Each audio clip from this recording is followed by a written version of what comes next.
Сәлем достар, Африкада қатыгездік, кедейлік, антисанитарлық жағдайлар өте жиі орын алады.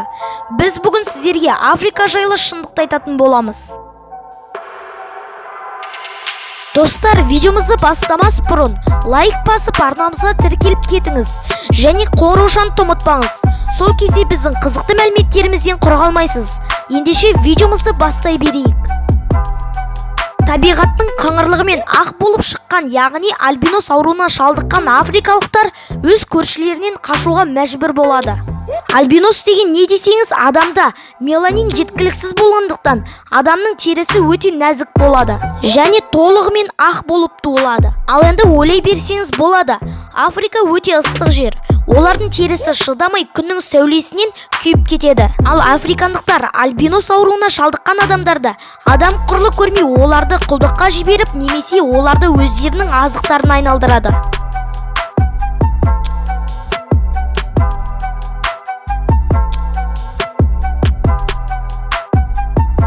Және Африкада су тапшы болғандықтан халық өзінің немесе жануардың зәрін ішеді. Тіпті басын, беті, қолын сол зәрмен жуады. Және маса, шыбын, шіркейлер денесін шақпас үшін топырақпен денесін былғайды.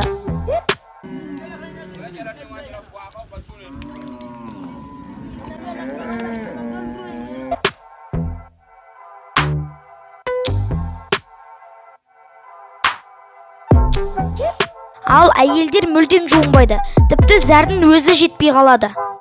Олар жай ғана үстін бұлғап қояды. Африкада ең көп таралған дін ол ислам діні, ал одан кейін христиан.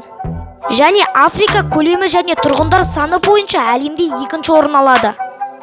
Сонымен қатар Африкада жарты халықтың білімі жоқ. Және латын тілінен аударғанда Африка сөзі күн шуақ деген мағынаны білдіреді. Мұнда 1 миллиардтан астам халық тұрады. Ал 2050 жылға қарай бұл сан 2 миллиардтан асып кетеді деп көптеген ғалымдар растап отыр. Және 50% адам 25 жасқа әлі толмаған. Достар, осыларды көріп, Қазақстанда тұрғанымызға мақтанамыз және қазақ болғанымызға тәубе етеміз. Егерде сіз де естеңіз, онда дәл қазір лайк басып кетіңіз.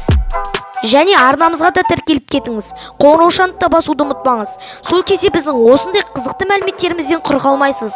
Ендеше сіздермен бірге болған бұл қызықты мәліметтер арнасы. Сау болыңыздар.